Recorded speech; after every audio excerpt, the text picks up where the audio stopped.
Hey, this is Ruben Galindo. Welcome to REI Talk number 2.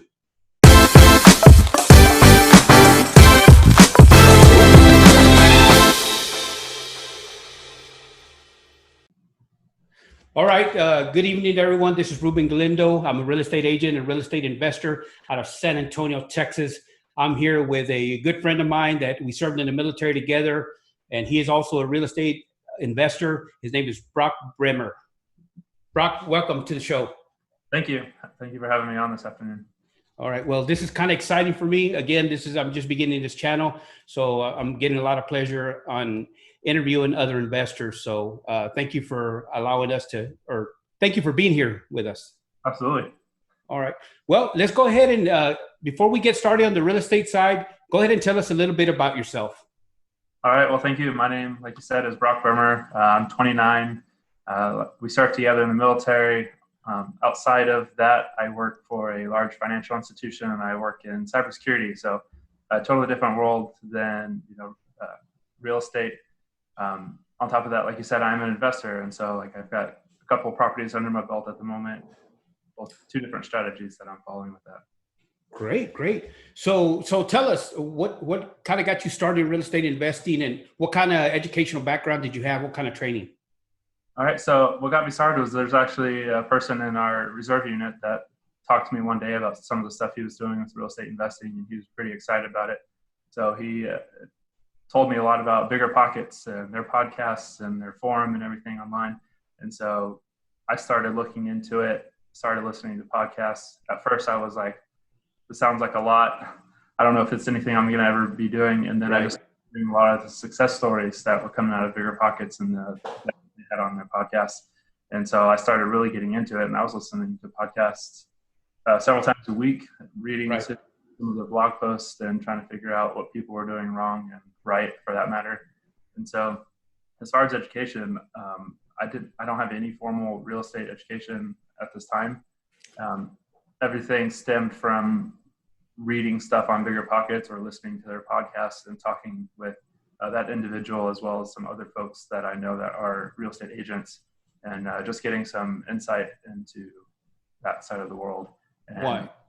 Right. It's interesting you say that, Brock. The last guest that I interviewed, he too started by listening to Bigger Pockets and getting a lot of information from the forums and from the website, and obviously watching probably other webinars and podcasts and things of that nature. And I myself started the same way. So, it's fair to say that you don't necessarily need any guru type of learning. I think Bigger Pockets is a fabulous resource. They provide a lot of information. Their forums also provide a lot of information. So I agree with you. I couldn't agree with you more that it doesn't take, big money to get started and get that education that you need. Absolutely. And with the Bigger Pocket stuff, I was looking at that for about 2 years or so before I made my first leap into real estate and bought my first property. So it was a considerable amount of time on my end just to kind of. Right. And that's so important. Interesting that you say that, Brock, because, I get asked quite often, hey, so what do I need to do to get started? That's one of the things that I think we all should do. You need to have a foundational understanding of what you're about to get into, whatever it is that you're about to get into. I think that's very important to develop that foundation type of knowledge, because when you start diving into an unknown territory and you have no knowledge whatsoever, to me, I think that's too risky. So I couldn't agree with you more. So tell us about your first deal. All right. So I bought my first deal back in January of 2018 when I was 27. And I had reached out to one of my friends we've known each other since high school, and he was a real estate agent. And so I started talking to him and trying to go find some properties. So I kind of gave him a price range of what I was looking for, and he knew I was looking for an investment property. And so we set out on our adventure of looking at multiple houses around the area. And so we looked at several homes that were pre-owned by other owners, right? And then he suggested looking at new homes. And so we went to this one home builder and looked at their inventory of new homes. And I was actually able to get a much better deal on a brand new home than one that was already owned by another owner. And so I ended up buying a turnkey property that was almost finished at the time that I found it. I think it was about 4 weeks out from being completed on the construction. Interesting. Interesting. So You I know, found, I'm sorry. Go ahead. oh, you go ahead. No, I was going to say, I would have never thought that a brand new build house, because is that what you said? It was a brand new build home? I would have never thought that that type of property, at least in the market where I'm looking, that would have been something that would have been able to cash flow and been able to account for vacancy rate, capex, and then still being able to make a little bit of money. So, wow, that's pretty neat. Interesting that you say that. Did you give this agent some criteria, or what is it that you were looking for? What can you tell us about that? So I knew I wasn't going to live in the home for too long. I think that was one of the things is knowing that I wasn't going to be there super long. But I did tell him that I wanted it to be an average size home. I didn't want it to be too large or too small. And so I ended up settling or telling him that I wanted about a 3 or 4 bedroom house, anywhere between 1,500 to 2,000 square feet in size. And so that was kind of the guidance I gave him. So it wasn't a whole lot, but it was enough to kind of guide us into a right area. And so the house I ended up finding was a 3-bedroom, 1-story, single family home that is right under 1,500 square feet. So it's just a great size for the average family. Okay. So I want to make sure I'm understanding you. So you bought this home with the intent to live in it first. Is that what you're saying? Correct. Yeah. So I wanted to live in it for at least the first year, just build in some equity and get used to being a new homeowner, since this was the first house I had ever bought. So I wanted to live in it and take some pride in ownership as well before I started renting it out to others. And so, wow, that's real neat, Brock. Congratulations on that. A lot of times new investors think that they have to buy. When they want to get started in real estate investing, there's obviously different options. I chose the option of actually buying an investment property and then making it into a rental immediately. However, in your case, you decided to buy a home first, live in it, kind of get that experience of home ownership, which obviously I'm sure you got a lot of value out of that as well. And then I would assume a short time after that, you moved on. Is that correct? right. So I lived there for about a year and a half before I moved out and bought my second property to move into. So I would have stayed longer if I didn't find, the second property before, or I could have moved sooner. But given my circumstances, I had deployed during that time as well. And so part of that time I was deployed and I couldn't obviously move while I was overseas. So. Okay. So tell us about how you transitioned from living in that home and then making it into a rental home. So, how did you get to that next house, or what did you do there? Tell us about that. So it was a very quick process for me, actually. So I had found a second property and I had made a deal on it and we were set to close. And so I actually moved out of that first property on 4th of July last year. And I spent the next 24 hours really cleaning the place up, making it really presentable. And I had a photographer come out, take some photos of the property, and I made a listing online. And so as far as, getting the property ready, there wasn't a whole lot other than just some general cleaning. And then I did have to do some touch-up painting around the house. But other than that, it was pretty much ready to go. And so. Okay, so is this, so the house you're talking about, some touch-up painting, is this the one you moved out of? Correct, yeah. Okay, all right. So what I want you to share with us is when you went from the brand new home that you purchased and you moved into another home, the second home, was that a foreclosure? Was that just a house that was for sale? You bought at market value? Can you tell us about that? So the second house I purchased, I actually bought it below market value. The owner that was living in that house, they were trying to get out of it. And then there were some foundation issues with the home. And so they had a couple of deals that fell through. And so I was the third, maybe the fourth person to make an offer on this home. And they'd already given one of the previous offers a pretty good discount on the purchase price. And so I actually purchased the house for $41,000 less than it appraised for. And then nice. The market area around this second home sells for about 15 to 20,000 more than that appraised value. So wow. See, being a real estate investor, you have to be creative. You have to also be willing to take certain risks. And in your case, it sounds like because the house had certain issues with it, you talk about maybe some foundation issues and some cosmetic issues. Is that correct as well? So the second house also had a lot of cosmetic issues. The Okay. previous owners did a lot of personal painting on the interior and exterior of the house. The yard wasn't very well kept up. Due to the foundation issues, there was cracks in the walls and in the tile floor. And so it being an older home as well, that was built in the mid 80s. So it was just the home cosmetically was showing its age. And then the previous owners, I believe, were a little bit older. And so I don't believe that they kept up with the upkeep as far as keeping it super clean or even just like relatively clean. And then just the general maintenance items that just kind of fell by the wayside. And so I'm still fixing up the property as we speak. It's going to be an extended live-in flip at this house. Most live-in flips usually are shorter term, but I'm probably going to be here for at least a year and a half, 2 years total before I have it totally ready and sold. Wow. That is so neat, Brock. I love the way you took that chance and you took that opportunity. Your average home buyer, if they walk into a property and they see that it has cosmetic issues or God forbid, foundation issues, that seems to terrify a lot of people, but you didn't allow that to happen to you. You saw that as an opportunity to create your first investment or maybe your second investment in the future. Because what I just heard is you're looking at maybe doing a move-in flip type of strategy. Is that correct? So I purchased the second home this past June, so June 2019. And so it's been a little over a year, and I've made some good progress on the house, but it's only about 60% complete. So I've still got a little bit of ways to go to get everything finally done. But yeah, I'm hoping that, to make a nice little profit on the back.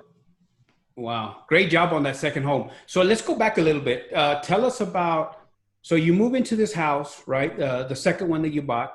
Now tell us about what steps did you take to get that first rental property rented out? What did you do? Okay. Yeah. So going back to that first rental property. So I moved out of it on the 4th of July, got it cleaned up, touch up some paint. I actually started marketing the property before I moved out. So about a week or so before I moved out, I posted it onto cozy.co's website, and then they shared with their partners. And then I also made accounts with Zillow and realtor.com, I believe, to also post it there. So between all of the sites it was posted on online, I had lots of interest that was coming in. And so I decided, instead of hosting multiple individual showings of the home, to go ahead and have one open house. And so I hosted that myself for about 4 hours one day. Wow. And I did the times and all of the replies, and then it ended up adding it to the postings that I made online. And I had a lot of interest online. I had probably about 10 to 15 different families come see the house in person. Out of those 10 to 15 families, I believe I had about 6 people actually apply, and then I found my residents from those 6 that applied. And that all happened 4th of July that year, I believe, was on a Thursday. I had my open house on Saturday, and by that next Tuesday, so about 5 days later, I had my tenants moving in. Wow, that's fabulous, Brock. I love that strategy. I actually read that strategy. I think I read it in Brandon Turner's the book on managing rental properties. I think that's where I read that, or I heard it on a podcast, or I heard it somewhere. And I think that is a fabulous idea, because if you get caught up in every time somebody wants to see a house and you go and you show the house, man, that takes a lot of time. That's going to take a lot of time out of your day, and time is money. And obviously there's expense involved in going to and from the property. But you used a fabulous idea of getting all the interest. You marketed on Cozy, and you got a lot of attention through Cozy or Zillow, whichever one it was. And you decided to bring them in all at one time and have an open house so people had an opportunity to look. And I tell you one thing that does, when you do that, this is what happens is you kind of start to create a little bit of a competitiveness. If you have multiple families looking at your property, when they see that there's a lot of people interested, I think that does nothing but help you get that property rented out. So great job on that. did have one family that was seeing the house. They had emailed me and they said, "Hey, we're really interested in this house." They got there and told me again, "Hey, we're really interested in this house." And unfortunately, they weren't, the best qualified tenants, but Right. they showed lots of interest. And the fact that they came out was great to see and have that interaction with them as well and let them see the property. Right. And that made it easier on you. You set aside some time, you set up a window of time to be able to have, people come here, look at your property. And then when you got all that interest and all those applications, and at that point, I would assume you did your own screening. Correct. Yes. So a part of the application required the tenants to submit a background and credit check. And that all went to like a third party and they sent me the report. And so once all the reports came in, I gave myself a certain amount of time for applicants to do the application process. And then once that time period passed, then I went ahead and reviewed all the applications and made my choice based on what I had seen. Okay. So I noticed you said you use Zillow also. Between Cozy and Zillow, do you remember where you got the majority of your attention? I do not. I want to say Zillow was more popular just because it's more of a known name for general public, I feel. Right. Cozy also had a decent amount of interest, and I can't remember their third-party sites that they would post to, but there were some pretty popular ones and also generated. I think Cozy, because I use Cozy as well. I think Cozy, they syndicate to Realtor.com, and I believe it's Doorsteps.com. But my last guest, Nick, same thing. He used Cozy obviously as well, and then he used Zillow and got more attention from Zillow. And the same thing with me. I've used both Cozy and Zillow, and I've just had more luck with Zillow. I guess I don't know what it is. I like you said, I believe it's because Zillow is kind of more well-known, more popular, and people tend to be looking in that website. So, okay, great. So, well, it's pretty obvious you self-manage, right? Did you have some sort of training for that, or did you just kind of learn on your own? No, I kind of spoke to you, got some guidance on some of this stuff. So that was very helpful with your input. But as far as any formal training, I just kind of, with my past experience of renting apartments from management companies, I just kind of used that as my reference point of how they handled my interactions with them when I came in and had any issues in the office. But Cozy makes it really simple to manage your property because you have everything you need right at your fingertips. You can have them fill out the application, submit their background and credit checks if that's part of your requirements. You can also upload documents such as your leases and any supporting documents. Your tenants can do maintenance requests, pay their rent and any other expense or any other bills that they may have with your property. And it makes it really simple to just market your property and manage it. Yeah, I agree with you. I use the same thing. You collect your rents through there, you said? Yep. Okay, great. So let me ask you this. How long you have had that property rented out now? I rented it out in July of 2019. So you had it about a year now, right? About a year, a little over a year now. So what has been your biggest challenge with that? To be honest, I haven't had a whole lot of challenges with that property. The tenants have been super helpful as far as relaying any of the minor issues that may come up with the house as far as general maintenance. Mm-hmm. They've even taken care of some of it themselves after they've informed me, which has been great. Tenants themselves have been pretty easy. They make all of their payments on time. They're not super demanding and asking anything unreasonable. So it's been, knock on wood, it's been good so far. Yeah. So no maintenance issues or anything like that? So I did about a month into the tenants moving in. Mm-hmm. They had some issues with the AC unit. It was kind of backing up on one of the drains. And so I had a plumber go out and fix the issue. That was all under warranty. So that was great. And then more recently, as of about 2 weeks ago, my water heater in that house had to be replaced. Oh, wow. An issue. So that was the big expense, and that was the first major problem with that house. So was that not covered under your warranty, or did you look into that? Warranty period for that. What's that? It was just outside of the warranty period for that house, so I had to pay out of pocket for that. So here's something that I'll share with you, and also for the audience out there. So I bought a foreclosure as well back in 2017. And just recently, last year in 2019, my water heater went out. Now, like you said, the home warranty from the builder is no longer valid, but the warranty for the actual water heater was still valid. And I learned that from my plumber. He's the one that told me about that. He said, hey, this is still under warranty. You may want to give them a call. So I had to do that. I did that. I ordered a new one. They actually gave me a new one for free. However, it took some time to get that new water heater in. And I was not, obviously, I'm not going to do that to my tenants. I'm not going to tell them they need to wait a week to have hot water. So I went ahead and purchased a new hot water heater, had that installed, but I still went back to the manufacturer and got a brand new water heater. And now I just have it sitting in storage for that next one. So you may want to look into that. You may want to look at that, unless you've already gotten rid of the water heater. Yeah, it's already been replaced. Okay. Yeah, I didn't think about that. So that's a learning experience for me. Right. But it was a Monday afternoon when they had told me that the water heater wasn't working. And so I had a plumber go out the next morning, and out of interest in making sure they were happy and taken care of and had hot water for their needs, I went ahead and had it replaced that evening. So it was about 24-hour turnaround before it was replaced. Okay, great. So your contractors, tell us a little bit about that. How did you come about, or how do you have a team, or how do you do that? How do you handle that? So I currently don't have like a set contractor for any service. I use Thumbtack and try to find the best available contractor there depending on the service I need. So I don't have like a set lineup of this is my plumber, this is my electrician, and So yeah, having a contractor or having a team, I think is very, very helpful.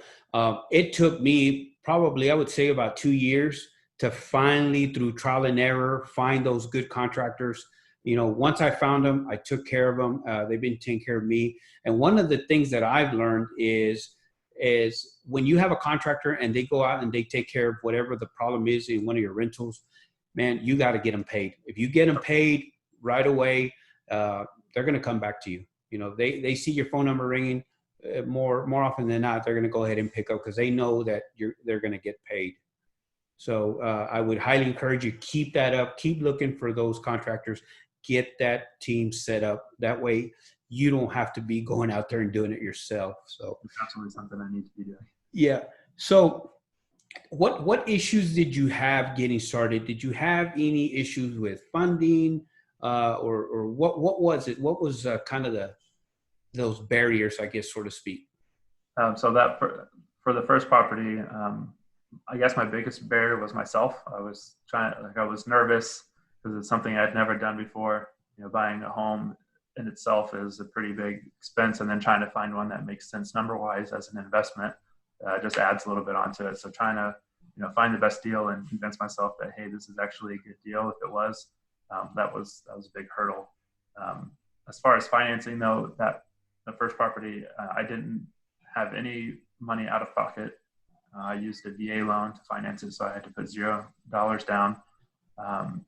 And since it was a new home, the home builder had a lot of incentives that they were offering. And so with their incentives and the VA loan, I had nothing I had to take to closing.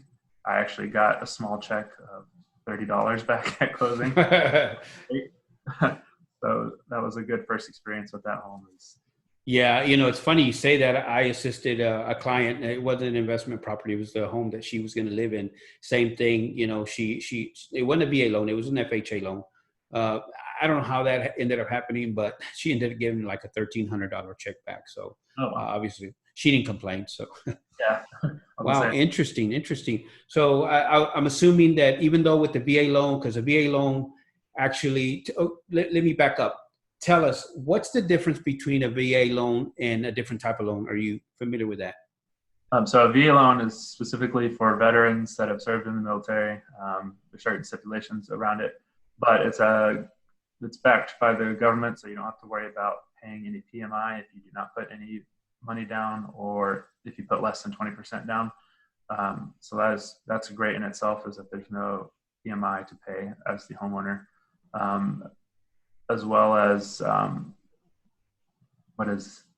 lost my train of thought. Well, let me help you here. So tell us, what is PMI? PMI is private mortgage insurance. So it's just the fee that you pay to the lender until the amount of the loan is 80% or less than the Right. value of the property. Right, right. So, you know, the PMI, like you said, is a private mortgage insurance, and these banks, they're going to charge you that if you don't put more than 20%. But with the VA program, you put 0% down. You don't have to put any money down. However, they do charge you a funding fee, a VA funding fee, and I think they add that into your loan, if I remember correct. You And can that's in the. it if you want with that fee, or you can roll into your loan. I chose to roll into my loan, so I truly had to go out of pocket. And you're still, even though you didn't put any money down, you're still cash flowing then, right? It's not a huge cash flow, I will admit that, but it is a cash flow nonetheless. Right. And you know, that's the thing. A lot of times, you know, I know that as investors, we talk about, you know, our criteria, we talk about, you know, CapEx, we talk about vacancy rate. There's a lot of numbers that we want to calculate in there. We also talk about cash on cash rate of return and things like that. And, you know, one of the things is that sometimes the market doesn't allow you to hit those home runs, you know, to have, you know, after CapEx, after vacancy rate, you know, and you're cash flowing $300, $400, $500. Those are hard to find sometimes. So, you know, if you're at least cash flowing some and you're already accounting for your vacancy rate, you're already accounting for your CapEx, I think that's still, you're still going to eventually, it's going to get better for you. So congratulations on that. Okay. So when you bought your house, I know you said that you were a little nervous about the whole buying process, diving into real estate investing. So how do you feel now about that? I feel a little more comfortable. It was kind of a shock when I had to replace that water heater, because that was the first like major expense I've had to do. But now that I've made that first deal, like the second one was easier to make because I already knew the process. I knew what to expect throughout the entire, like starting with an and finding the house, making the offer, and closing on it. So it was I'm way more comfortable, and going forward, I think it's only going to get easier because I understand the process. Right. And, you know, and that's why it's so important to have, you know, your cash reserves. You got to have some cash reserves because those things are going to happen. Unfortunately, it's going to happen. And you got to be ready to handle that expense, whatever it may be. Because the last thing you want is not to have the cash reserve to be able to take care of whatever problem. Because if you don't take care of the problem, you're going to have some unhappy tenants. Absolutely. Yep. Yeah. So, and I've been fortunate enough to be on top of all those, even the more minor issues that come up with the house, and keep my tenants happy. Okay. So now this second house, you're still living in it, and you said you're gonna make it. It's gonna be a move-in flip type of strategy where you're gonna live in it for a little bit, then you sell it. Yep, I'm actually living in it at the moment. As I said earlier, there's about 60% of the work is done already. So the rest is just cosmetic. I've got to finish some painting, replace some flooring, refinish some cabinets and do countertops, and that's about it on this house. And then it should be ready to go. So tell us, why would a real estate investor want to use that strategy? It's a good strategy because you can, you know, if it's something that needs to be worked on, right? If it's a, you know, traditional, like true investment property where it needs some cosmetic work, you can usually get a pretty good deal on it when you purchase it. If you live in it for the first 2 years, then you don't have to worry about any capital gains taxes on the sale of the home. And over that 2 years, you have time to make all the repairs you need to and build equity. So on top of, you know, you paying down the loan for the first 2 years, you're building equity through just the appreciation of the property, as well as more equity from your renovations that you're doing and bringing to the property. Right. So are you by any chance house hacking that property right now? I am not. No? Okay. So, you know, I think that's a real good strategy. I have another client, was actually the guest that I interviewed last time. He is currently under contract with a house, and that should be closing here real soon. And he's using that same strategy. That house was a foreclosure, needed very minimal work, and he's buying it. I think we're looking at about $40,000 to $50,000 in equity. And just like you, he's planning on living in it. Of course, he's going to house hack. His intent is to bring two renters to rent out some rooms and pay the majority, if not all, of his mortgage.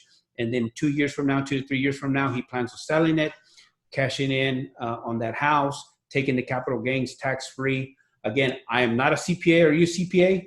I'm not, no. Okay. So audience out there, talk to a CPA out there. Just take this for what it's worth. I know that as a single guy, because you're a single guy, correct? You can get up to $250,000 and not pay any capital tax gains when it's your primary home. And I think you have to live in it 2 out of the last 5 years, is my understanding. Again, don't quote me on it. Talk to your CPA. Make sure that I'm telling you what I'm telling you is actually correct. So, okay, well, great job on that. What's on that house that you're doing this move-in flip strategy? What has been the biggest renovation on it? Well, there's a number of things, to be honest. I've been doing a lot of work to the entire house. By the time I'm finished with it, pretty much the entire house will look cosmetically different than when I purchased it. So far, I've painted the entire exterior of the house. It was the previous owners painted, parts of the brick outside and trying to make it all uniform again. It was much easier just to have the entire exterior of the house painted. And so that was probably the biggest thing I've done so far. Okay.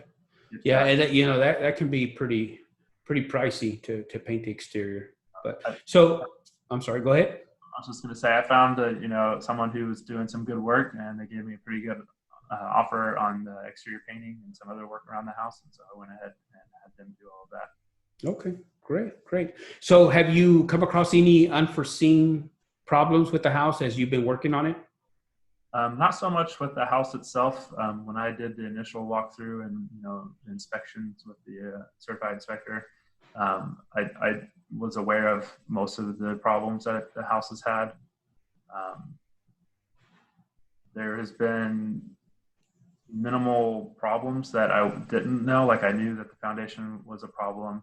Right. That was fixed within the first week of owning the home. As far as the interior, though, we did find some water damage from the upstairs bathroom had leaked down to the ceiling. Mm-hmm. That was the only thing. And I was kind of already expecting that based on the way the house looked when I purchased it. You could kind of see that there's some sagging in the ceiling and looked like some patchwork was done to kind of help remediate that. Okay. Great. Well, that sounds like you've got a great deal. Sounds like you're still working on it. Haven't had any major problems. It's been, like you said, just mainly cosmetic type stuff. But I love the fact that you found a property and you saw that it needed some work. You didn't see that as a huge problem. You saw that as an opportunity. And as investors, that's the type of mindset. That's what we need to be looking at, is what kind of value add can I give this property where it's going to be a good investment for me? Would you agree with that? Absolutely, 100%. Okay. So are you planning on adding any more properties to your portfolio? If so, what are you doing to kind of work your way that way? So right now I'm focusing primarily on this home and getting it, renovated so I can sell it. I do want to add more properties to my portfolio when the time comes. I'll probably use the proceeds from this property to either buy a multifamily, which I really would like to buy next, or just find another single family home that, makes sense from an investment standpoint and purchase that. So I definitely want to add to my portfolio, and it's definitely not going to be over anytime soon. Okay, great. So sounds like you're enjoying what you're doing, and you definitely have future plans to continue to add to your portfolio. 100%. Yes. Right. Great. And you've been doing it a year now? You said 2 years? So my first home I bought in 2018. So a little over 2 years now since I've been doing this, but I started renting that out in July of 2019. So. Okay. Yeah, it's been about a little over a year at this point. So you actually started your journey back in 2018. Of course, your strategy was, I'm going to buy something that I'm going to live in. Zero money down for the most part, right? Zero money down. And now you've converted that into a cash flowing property. That's awesome. It's awesome. So obviously we have a lot of people out there that are very interested in becoming real estate investors. The last guest that I talked to, he actually had the 20% down. And here you are, a young guy, you're in the military, you have a full-time job, and you bought a property with zero money. Yep. So it is possible to get started in real estate investing. It might going to have access to the VA loan, but there are other loan options where you can have no money or very low down payments. Right. So, you definitely, during this episode, you're going to have some people out there that are wanting to get started. What is your advice to them?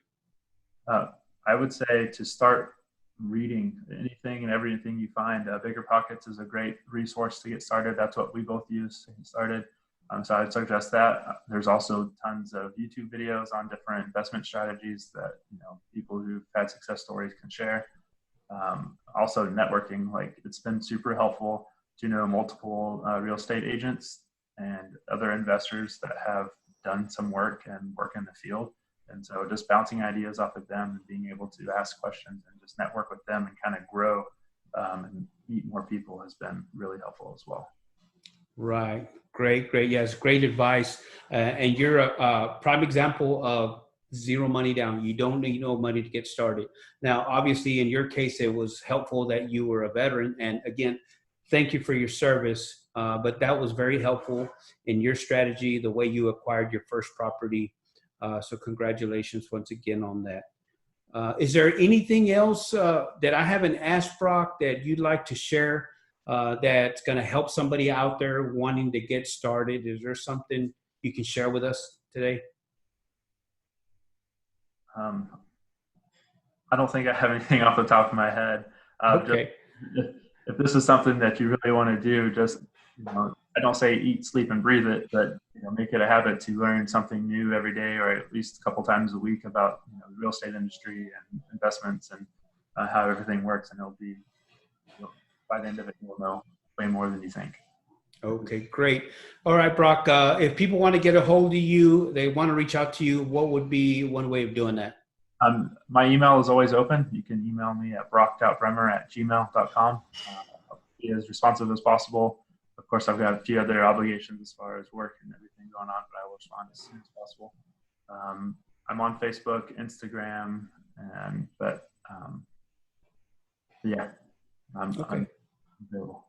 Well, Brock, thank you. Thank you for sharing your experience. Got a lot out of that. I'm sure a lot of people are going to get a lot of that out of that as well. So thank you for your time. Again, this is Ruben Galindo. I'm a real estate agent, real estate investor out of San Antonio, Texas.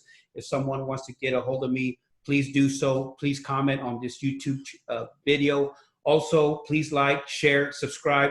I'm going to have some other interviews with other people. So again, thank you for your time. And Brock, once again, thank you, and you take care. All right. Thank you for having me, and you as well. Thank you.